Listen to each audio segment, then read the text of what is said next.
Dr. Nikolai Bogduk is a retired physician and professor who moved to Australia and now works as a park ranger. One day while he was out ranging, he was bitten by a snake and fell off a 50-foot cliff, resulting in both the fracture of his L4 vertebra and nerve damage to his left lower extremity, resulting in an amputation. Nikolai Bogduk is 3 months post-status of his amputation. He is still very concerned and also refers to his residual limb as Dr. Stumperton to help him cope.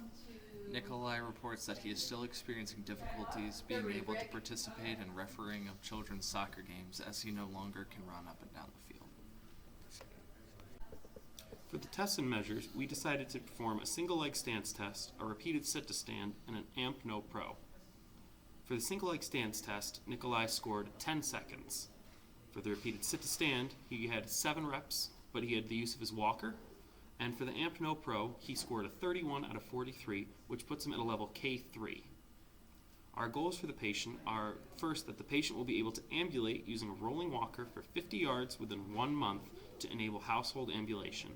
And our second goal is that the patient will be able to transfer from the floor to the chair to allow for safe mobility until the arrival of a prosthetic limb within 1 month.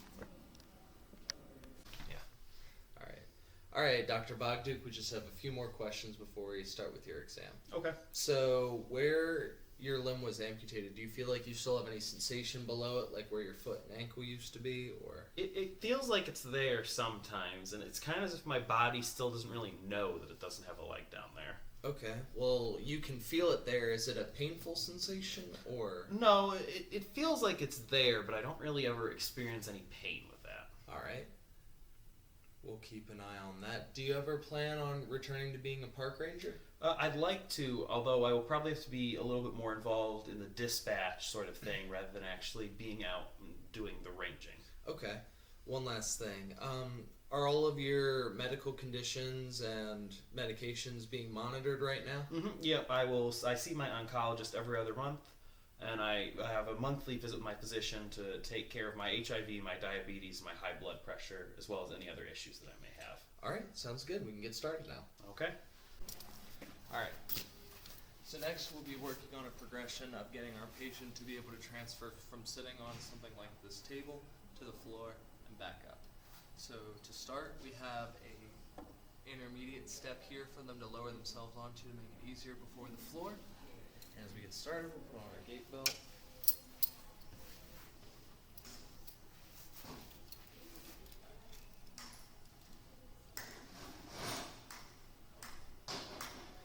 Feel tight? Okay. So, what you're going to do is you're going to instruct the patient to scoot forward on the bed until their foot can get flat onto the floor. And sometimes I move a step.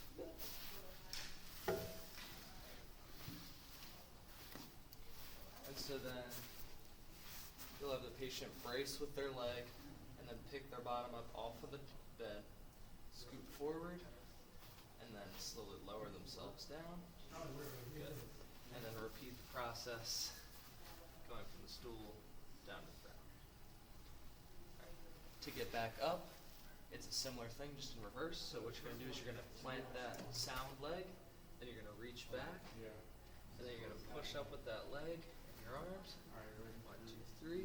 Good. And again, get reset, reach back, push with the leg. 1, 2, 3. Good. All right, so next is our progression to if there's no intermediate step, like if your patient's trying to get from something like the couch down to the floor. So first what we're going to have you do is we're going to have you scoot forward to the edge of the bed. Then we're going to have you lean over towards your sound side to give yourself that base of the elbow, spin down. All right, and then the patient can move in any direction they need. So if they're trying to sit all the way down onto the ground to play with their grandkids, they pivot on that elbow. They're here, they can do what they need to do.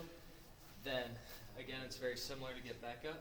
So they're going to be able to spin, plant that elbow, pull themselves close to the bed, and then push down with their arms and kick up onto their foot, just like that.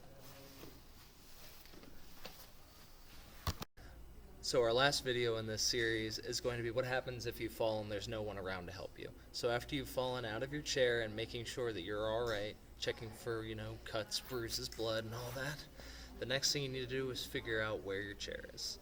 So after looking around for your chair, do your best to crawl over to it. And then the next step is going to be to right your wheelchair. So you can do that by grabbing the armrest that's on the ground and flipping it up like that. So then wheel it close to yourself and initiate the brakes.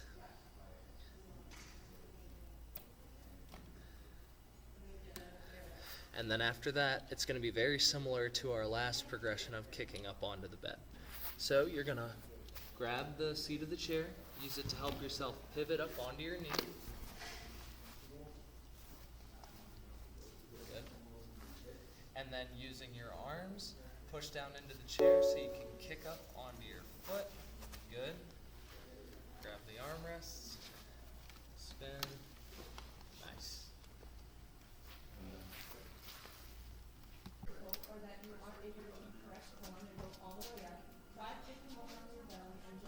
Alright, our first intervention is going to be ambulating with the use of an assistive device, in this case, a walker.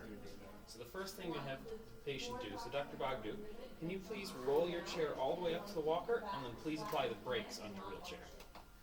Alright, now that I've seen the brakes be applied, I'm going to take this great gait belt, and I'm going to put it around you.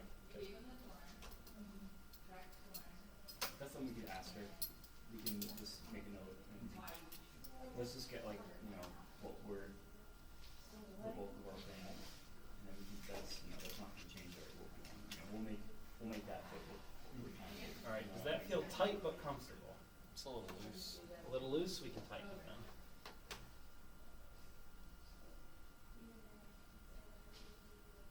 How does that feel? Better. Okay.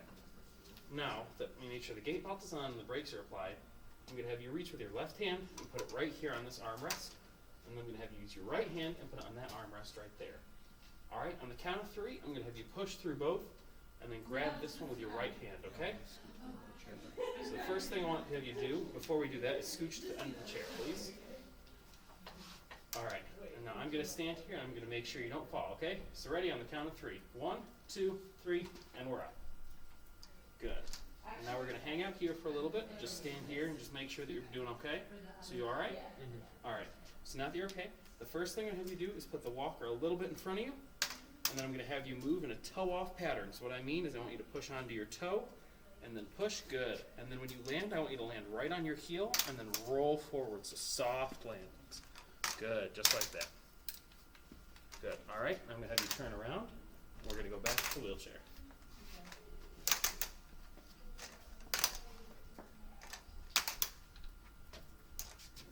Good. So once you get here, I'm going to have you turn so your back is facing the wheelchair.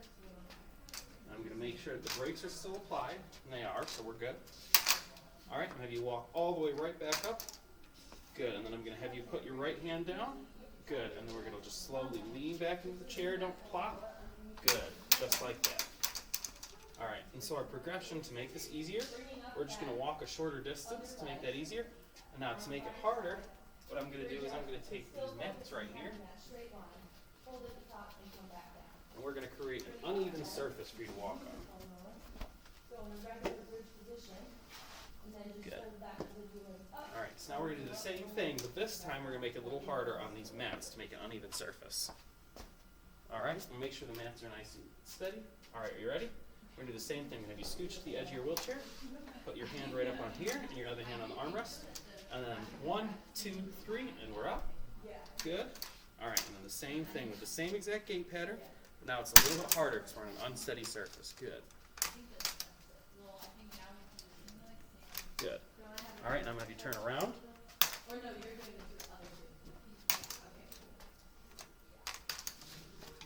Good, and then the same thing here. I want you to turn around and make sure your back is all the way up right against the wheelchair. Good, I'll make sure the brakes are engaged, and then I'm going to have you sit down softly, don't plop. Good. And that is our first intervention, walking with an assistive device.